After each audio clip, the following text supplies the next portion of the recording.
Hello friends. तो आज हम लोग पढ़ने वाले हैं, देखिए, लिंग, वचन, काल और वाच्य। तो इससे संबंधित आयोग ने जो भी प्रश्न पूछे हैं आज हम उसको डिस्कस करेंगे। अब यहाँ पर देखिए, अगर हम पहले ही जो यहाँ पर टर्म है लिंग, तो ये क्या होता है?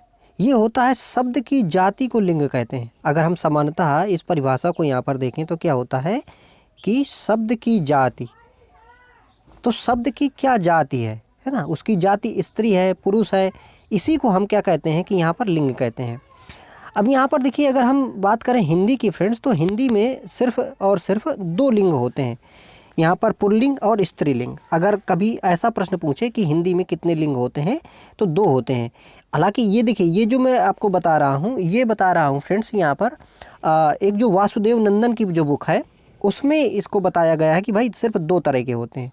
हालांकि देखिए क्या है कि जो अन्य हमारी कई भाषाएं हैं या अन्य चीज़ें हैं, उसमें से तीन तरह का यहाँ पर बताया गया है कि भाई पुल्लिंग होगा, स्त्रीलिंग होगा और यहाँ पर एक होगा नपुंसकलिंग। हालांकि यहाँ पर हम इसमें जो प्रश्न देखेंगे तो प्रश्न में इसके अलावा, स्त्रीलिंग और पुल्लिंग के अलावा और भी यहाँ पर देखेंगे कि भाई उभयलिंग में भी कुछ चीज़ें वहाँ पर आएंगी। लेकिन अगर हिंदी में मुख्यतः बात करें तो क्या होगा कि दो तरह का हम यहाँ पर देखेंगे।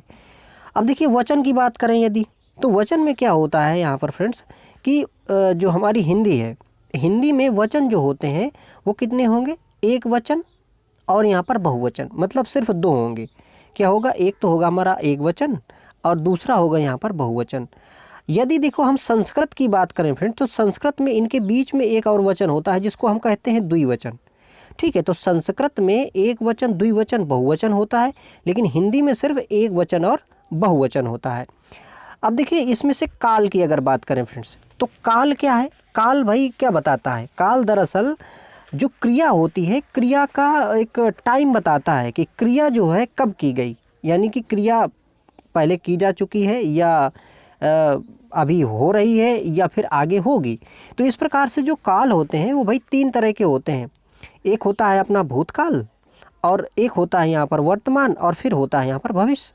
तो ये तीन तरह के देखेंगे। लेकिन मज़े की बात ये होगी यहाँ पर कि हम यहाँ पर जैसे वर्तमान काल है, तो वर्तमान काल के अंदर भी कई भाग देखेंगे। जैसे मुख्यतः जो है वर्तमान को यहाँ पर 5 भागों में हम देखेंगे, जिसमें से हमारा क्या होगा कि सामान्य वर्तमान, तात्कालिक वर्तमान, पूर्ण वर्तमान, संदिग्ध वर्तमान और संभाव्य वर्तमान। तो ये हम 5 तरह से यहाँ पर वर्तमान को देखेंगे। इसी प्रकार से अगर हम भूतकाल की बात करें फ्रेंड्स, तो भूतकाल को भी हम यहाँ पर 5 या 6 प्रकार से देखते हैं। और यहाँ पर भविष्य के काल की यदि बात करें तो वहाँ पर भी हम उसे 3 प्रकार से देखेंगे। तो इनसे संबंधित जो भी आगे प्रश्न आएंगे वहाँ पर हम क्रम से उनको क्या करेंगे, देखते जाएंगे। अभी देखिए, एक चीज़ और इसमें हम पढ़ेंगे, वाच्य। वाच्य को देखिए अंग्रेजी में वॉइस कहते हैं। तो इसमें से 3 तरह के होते हैं मुख्यतः। एक होगा देखिए कर्तृवाच्य, और एक होगा यहाँ पर कर्मवाच्य, और एक होगा यहाँ पर भाववाच्य। अब इसमें देखिए क्या है कि कर्तृवाच्य का मतलब होता है जहाँ कर्ता की प्रधानता बताई जाती है, वहाँ कर्तृवाच्य होता है। कर्मवाच्य जहाँ कर्म की प्रधानता, और भाववाच्य में कोई मतलब कर्ता और कर्म की प्रधानता नहीं होती है, वहाँ पर हम देखेंगे कि भाववाच्य होता है। तो इसके जो एग्जाम्पल रहेंगे यहाँ पर क्रम से हम देखते जाएंगे। अब देखिए हम शुरू करते हैं यहाँ पर, ठीक है। तो देखिए प्रश्न पूछा गया है कि निम्नलिखित में से कौन सा शब्द पुल्लिंग है? ऑप्शन देखिए, जोगी, नर्मदा, अमावस्या, और यहाँ पर एक दिया है वक्त्री। तो देखिए यहाँ पर जोगी, जो जोगी क्या है, ये पुल्लिंग है। जैसे हम ये कह दें कि जोगी जाता है ना, जोगी खाता है, तो ये क्या है? जोगी। अच्छा देखिए, इसको जानने के लिए आपको सबसे अच्छी जो तरकीब होगी वो ये होगी कि जो भी वाक्य दिया गया हो, जो भी शब्द दिया गया हो, उस शब्द को आप प्रयोग करके देखा करें कि जैसे ही आप किसी सेंटेंस में उसको फिट करेंगे तो वैसे ही उसकी जो क्रिया निकल के आएगी वो बता देगी कि हाँ ये भाई पुल्लिंग होगा कि स्त्रीलिंग होगा। जैसे अभी मैंने कहा कि जोगी जाता है, तो जोगी जाता है का मतलब क्या हो गया? देखिए समझ में आ गया कि भाई ये पुल्लिंग होगा। अगर यहीं पर देखिए अगर मैं ये कहता कि जोगी जाती है, तो जोगी जाती है, आपको खुद लगने लगेगा कि नहीं नहीं कुछ गड़बड़ हो रही है। तो इसका मतलब ये है कि आपको ऐसे ज्ञात करना है। दूसरी बात देखिए, जो हम ये PYQ देख रहे हैं डिस्क्रिप्शन के साथ में, तो ये जो PYQ है ये इतना महत्वपूर्ण होगा कि यदि इसको डिस्क्रिप्शन के साथ में और जो इसकी डेफिनेशंस, परिभाषाएं बताई जाती हैं, इसके साथ में यदि पूरा तैयार कर लिया जाए तो जो प्रश्न आगे आएंगे एग्जाम में वो पक्का सा हल होने की स्थिति में हम रहेंगे। अगला देखिए प्रश्न है इसमें, नाला शब्द का स्त्रीलिंग शब्द निम्नलिखित में से क्या होगा? तो हमें यहाँ बताना है भाई नाला शब्द जो है इसको स्त्रीलिंग में क्या कहते हैं। ऑप्शन देखिए यहाँ पर नालिया भी है, नालीय, और सी है यहाँ पर नाली, और यहाँ डी है नाली। तो क्या है देखिए यहाँ पर नाली जो है ये नाला का क्या है, स्त्रीलिंग है। अगला देखिए,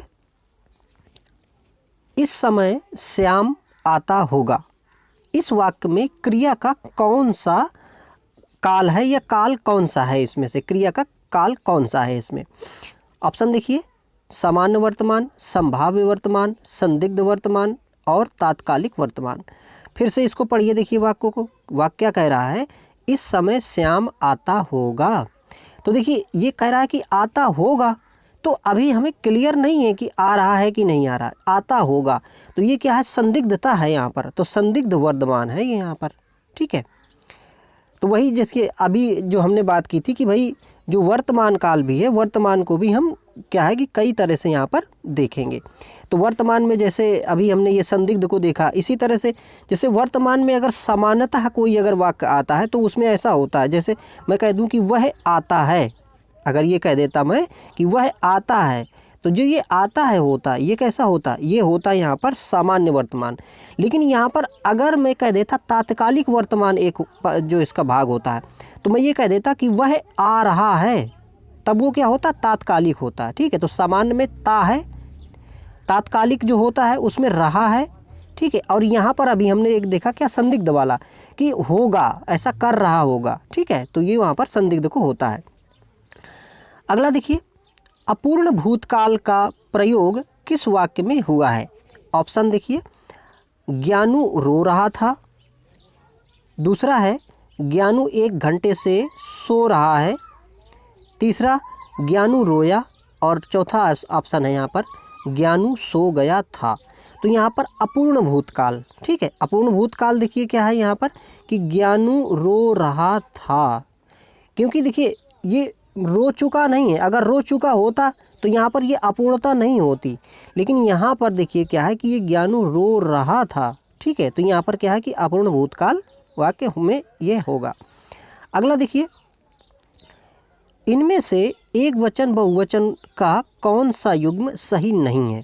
मतलब क्या कि भाई पहले जो इसमें शब्द दिया होगा वो एक वचन, दूसरा होगा यहाँ पर बहुवचन, और उनमें से कौन सा सही नहीं है ये हमें बताना है। ऑप्शन देखिए, आंसू आंसुओं, चिड़िया चिड़ियाँ, सी ऑप्शन है घोड़ा घोड़े, डी ऑप्शन है गली गलियाँ। तो यहाँ पर देखिए आंसू और आंसुओं ये जो है ये गलत है। क्यों? क्योंकि आंसू जो होता है हमेशा कैसा है, बहुवचन है। जैसे आपने अगर सिंपल से पढ़ा होगा कहीं भी कि आंसू गिरे, है ना, आंसू निकल आए, तो आंसू निकल आया नहीं कहते होंगे आप, आंसू निकल आए कहेंगे। इसका मतलब ये है कि जो आंसू होता है वो ऑटोमेटिकली बहुवचन होता ही होता है। तो आंसू का आंसुओं ये यहाँ पर गलत होगा, ठीक है। और बाकी देखिए जैसे घोड़ा एक वचन है तो इसका घोड़े क्या होगा, बहुवचन हो गया। गली यहाँ पर है तो गलियाँ बहुवचन हो गई, ज़्यादा गलियों को रिप्रेजेंट कर रहा है। अगला देखिए, मनगढ़ंत, शिष्टता और घबराहट, इन शब्दों के लिंग बताइए। कि यहाँ पर देखिए जो मनगढ़ंत है इसका कौन सा लिंग है, यहाँ पर दूसरा जो दिया गया है शिष्टता और घबराहट है ना, तो शिष्टता का कौन सा लिंग है और घबराहट का कौन सा लिंग है। चलिए अब इसको देखिए, सोच के देखिए।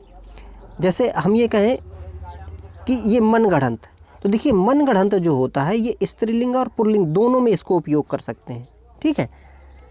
जैसे हम कहते हैं कि मनगढ़ंतता अच्छी नहीं होती, है ना, फिर इसी को मनगढ़ंत को हम पुल्लिंग में भी अगर किसी रूप में कहें तो ये क्या होता है कि ये स्त्रीलिंग पुल्लिंग दोनों में होता है। शिष्टता, शिष्टता कैसी होती है, शिष्टता अच्छी होती है ना, ये शिष्टता होनी चाहिए, तो क्या स्त्रीलिंग है। घबराहट है ना, तो घबराहट किसी उसमें सेट करिए इसको, तो घबराहट क्या है, उसको घबराहट हो गई है ना, या मुझे घबराहट होती है, क्या हो गया, स्त्रीलिंग हो गया। इस प्रकार से यहाँ पर मनगढ़ंत, शिष्टता और घबराहट में क्या है कि मनगढ़ंत जो है ये स्त्रीलिंग और पुल्लिंग दोनों में यूज होता है, और इसके बाद शिष्टता स्त्रीलिंग है, घबराहट स्त्रीलिंग है, ठीक है। तो यहाँ पर देखिए जो डी ऑप्शन दिया है यहाँ पर ये सही है। ये देखिए वीडियो के एग्जाम में पूछा गया था, है ना, जो 2023 में हुआ था। अगला देखिए यहाँ पर, निम्नलिखित में से समिति शब्द का बहुवचन क्या होगा। समिति शब्द का बहुवचन देखिए, ऑप्शन देखिए, समितियाँ, बी ऑप्शन देखिए इसमें है, देखिए समितियाँ। सी है देखिए समितियाँ। और यहाँ पर देखिए अगला ऑप्शन दिया है समितियों। अब इसमें से देखिए थोड़ा सा इसकी जो स्पेलिंग है ना, इस स्पेलिंग को आपको थोड़ा सा देखना होगा गौर से। यहाँ पर देखिए पहला जो दिया है ये समितियाँ, ये वाला क्या है कि ठीक है। बाकी देखिए यहाँ पर माँ में बड़ी की मात्रा हो गई है ना। यहाँ पर देखिए यहाँ पर चांद बिंदु उपस्थित नहीं है, यहाँ पर यूँ है। तो यहाँ पर देखिए जो समिति होगा, समिति का जो बहुवचन होगा क्या होगा, समितियाँ होगा। और इस तरह से यहाँ पर ये लिखा जाएगा। ठीक है। अगला देखिए, संभव है कि कल हम सिनेमा देखने जाएंगे, वाक्य किस काल में व्यक्त हुआ है। तो संभव है कि हम कल सिनेमा देखने जाएंगे, इसका बताना है कि भाई ये कौन सा वाक्य, किस तरह का वाक्य है। ऑप्शन देखिए यहाँ पर संभाव्य भविष्यकाल, सामान्य भविष्यकाल, और हेतुमत भविष्यकाल, और यहाँ पर हेतुमत भूतकाल। तो हम जाएंगे समान मतलब संभावना हम व्यक्त कर रहे हैं। तो संभावना व्यक्त करने में यहाँ पर संभव है कि हम सिनेमा देखने जाएंगे, तो ये क्या है, संभाव्य भविष्यकाल। भविष्यकाल में हम संभावना व्यक्त कर रहे हैं कि ऐसा करेंगे, तो यहाँ पर क्या है कि संभाव्य भविष्यकाल होगा। अगला देखिए, निम्नलिखित में से किस वाक्य में सभी शब्द पुल्लिंग के हैं। अब देखिए यहाँ पर ऑप्शन, पहला ऑप्शन देखिए दिया है क्या, हीरा मोती मणि। अब देखिए मणि क्या है, मणि आपको यहाँ स्त्रीलिंग है ना। मोती क्या है, मोती यहाँ पर हालांकि पुल्लिंग होता है, तो मणि क्या है यहाँ पर स्त्रीलिंग है। हमें बताना क्या है देखिए यहाँ पर कि सभी पुल्लिंग होने चाहिए। ठीक है। दूसरा यहाँ पर देखिए कौआ, खरगोश और मंडल। तो कौआ क्या है, पुल्लिंग है। खरगोश क्या है यहाँ पर, पुल्लिंग है। मंडल क्या है, पुल्लिंग है। तो यही यहाँ पर सही ऑप्शन है। अगला देखिए, ठठेरा शब्द का स्त्रीलिंग निम्न में से क्या होगा। तो ठठेरा शब्द जो है ये पुल्लिंग है, इसका हमें स्त्रीलिंग बताना है। ऑप्शन देखिए ठठेरिन, ठठेरी, ठठेरिनी और ठठारी। तो इसका क्या है, देखिए ठठेरा का जो स्त्रीलिंग होता है वो होता है ठठेरिन, अर्थात यहाँ पर ए ऑप्शन ये सही होगा। अब देखिए ये जो शब्द है ना, इन शब्दों को आप देखते जाइए, सुनते जाइए और दिमाग में इनको फिट करते जाइए, ताकि कभी ये जैसे प्रश्न आएंगे तो आसानी से आप इनको कर पाएंगे। अगला देखिए, तिथि शब्द का बहुवचन बताना है हमें। ऑप्शन देखिए तिथियों, तिथियाँ। अब इसमें देखिए तिथियाँ में ये चांद बिंदु न लग के देखिए बिंदी भर लगी है। और ये देखिए अगला देखिए तिथियाँ दिया है और यहाँ पर दिया है ये तिथियों। तो ये वाली तिथियाँ जो है ये सही है ना। कह दें कि उस महीने की इन तिथियाँ, या जो भी कहें, तो इस तरह से ये तिथियाँ यहाँ पर क्या होगा कि बहुवचन होगा, तिथि का तिथियाँ। अगला देखिए, हम चूड़ियाँ पहन रहे हैं, हम चूड़ियाँ पहन रहे हैं, वाक्य की क्रिया किस काल में है। तो यहाँ पर बताना है कि जो क्रिया है किस काल की है। देखिए ऑप्शन देखिए पूर्ण वर्तमान काल, अपूर्ण वर्तमान काल, संदिग्ध वर्तमान काल और यहाँ पर सामान्य वर्तमान काल। तो यहाँ पर देखिए क्या है, यहाँ पर ये जो है ये है अपूर्ण वर्तमान काल। अपूर्ण वर्तमान काल इसलिए है यहाँ पर कि देखिए यहाँ पर कह रहा है कि हम चूड़ियाँ पहन रहे हैं। हालांकि देखिए इसका यहाँ पर अगर ये दिया होता कि तात्कालिक दिया होता, अगर ये कहा होता कि मतलब तात्कालिक वर्तमान, तो हम यहाँ पर तात्कालिक लगाते। लेकिन यहाँ पर ये तात्कालिक नहीं दिया है, इसलिए क्योंकि तात्कालिक में हमने बात की थी कि रहे हैं आता है, जैसे वह जा रहा है ना, हम चूड़ियाँ पहन रहे हैं। तो यहाँ पर वो नहीं दे के ये अपूर्ण दिया है, तो यहाँ पर क्या है कि अपूर्ण होगा, अपूर्ण वर्तमान काल होगा इसमें। अगला देखिए, निम्नलिखित में से कौन सा शब्द पुल्लिंग है। इसमें हमें बताना है कि भाई पुल्लिंग कौन सा शब्द है। देखिए प्रकृति, प्रकृति का अपना नियम होता है, प्रकृति अच्छी होती है, तो ये स्त्रीलिंग हो गया है ना। संस्कृति, हमारी संस्कृति अच्छी है या हमारी संस्कृति अनेकता में एकता की है, तो इसको प्रश्न से वो वाक्य से देखिए क्या हो रहा है, ये स्त्रीलिंग में हो रहा है। दंपत्ति, जैसे हम ये कहें कि वे दंपत्ति अच्छे हैं, तो ये दंपत्ति क्या हो गया, यहाँ पर पुल्लिंग बता रहा है। ठीक है। और यहाँ पर प्रकृति क्या है, तो प्रकृति या विकृति है ना, प्रकृति विकृति ये दोनों शब्द हैं। मैंने शायद इसको प्रकृति पढ़ लिया था इधर। तो ये विकृति और प्रकृति ये दोनों कैसे हैं, ये स्त्रीलिंग है। लेकिन यहाँ पर ये देखिए जो यहाँ पर दंपत्ति दिया है, दंपत्ति शब्द जो होता है ये पुल्लिंग होता है। अगला देखिए, निम्नलिखित में से किस विकल्प में सभी शब्द जो हैं वो क्या है कि पुल्लिंग है। अब देखिए यहाँ पर हमें बताना है सभी शब्द जो है पुल्लिंग है कौन कौन से। ये देखिए संचार, पालन, ग्रीवा। अब देखिए ग्रीवा मतलब गर्दन होती है ना, तो ये होती है, देखिए मैंने बोल दिया तो स्त्रीलिंग हो गया। अगला देखिए मनुष्यत्व, बनावट और रौनक। तो देखिए रौनक क्या है, रौनक होती है। अगला देखिए यहाँ पर पतलून, झल्लाहट और अक्षुण्णता। तो देखिए पतलून क्या है, पतलून जैसे पहनी जाती है, ठीक है, तो ये क्या हो गया, यहाँ पर ये स्त्रीलिंग हो गया। हमें बताने हैं कि सारे के सारे पुल्लिंग होने चाहिए। अगला देखिए यहाँ पर देखिए प्लेटफॉर्म, प्राधिकरण, गिरोह, ये सारे शब्द जो हैं क्या हैं कि ये यहाँ पर पुल्लिंग है। जैसे प्लेटफॉर्म होता है, प्लेटफॉर्म साफ सुथरा था, है ना, प्राधिकरण बनाया जाता है ना, वो गिरोह है बहुत बेकार था, या जो भी। तो देखिए ये शब्दों को प्रयोग करके देखिए तो पता चल जाएगा कि हाँ भाई ये जो है ये कैसा है, पुल्लिंग यहाँ पर इंडिकेट कर रहा है।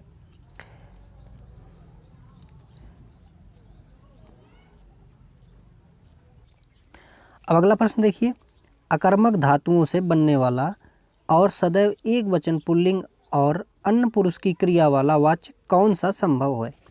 तो यहाँ पर ये पूछ रहा है कि भाई जो वाच्य है तो कौन सा वाच्य होगा यदि अकर्मक धातु हो और सदैव एक वचन हो और पुल्लिंग और अन्य पुरुष में यहाँ पर कोई वाक्य आए।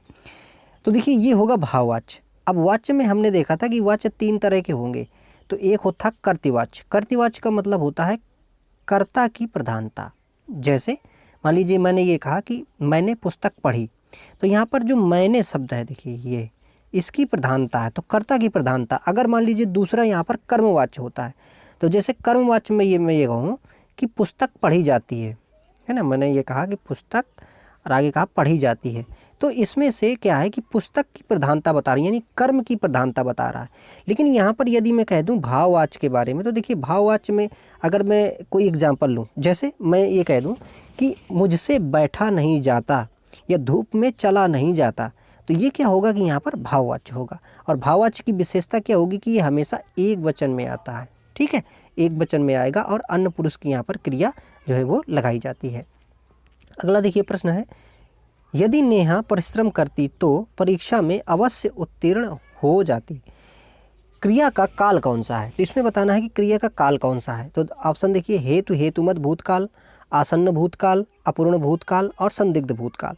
तो इसमें से देखिए क्या है, हेतु हेतुमत है। हेतु हेतुमत का मतलब ये होता है अगर ऐसा होता, मतलब कार कारण का संबंध हो जाता है, अगर ऐसा होता तो ऐसा हो जाता, ठीक है। तो देखिए यहाँ पर कह रहा है कि यदि नेहा परिश्रम करती तो परीक्षा में अवश्य उत्तीर्ण होती, तो ऐसे में क्या है कि हेतु हेतुमत भूतकाल यहाँ पर मौजूद है। अगला देखिए प्रश्न है, किस विकल्प में पुल्लिंग का स्त्रीलिंग शब्द सही नहीं है। ऑप्शन देखिए हलवाई, हलवाई का हलवाइन, दूसरा है माली का मालिन, तीसरा है कहार का कहारिन और तीसरा है यहाँ पर देखिए सियार का सिंघनी। तो देखिए सियार का सिंघनी नहीं होगा भाई, सियार का क्या होगा, सियारिन होगा। तो सियार पुल्लिंग हो जाएगा, सियारिन वहाँ स्त्रीलिंग होती, लेकिन यही ऑप्शन यहाँ पर गलत है। अगला देखिए, निम्न में से कौन सा शब्द स्त्रीलिंग नहीं है। ऑप्शन देखिए यामा, योजना, शिक्षा और संबल। तो इसमें से देखिए यामा, योजना और शिक्षा ये क्या है कि स्त्रीलिंग है, लेकिन संबल शब्द जो यहाँ पर है ये क्या है कि पुल्लिंग को यहाँ पर रिप्रेजेंट करता है।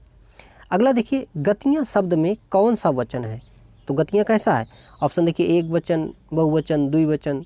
तो इसमें एक वचन और द्विवचन ही होता है हिंदी में, तो ये क्या है यहाँ पर कि ये बहुवचन है, ठीक है, गतियाँ।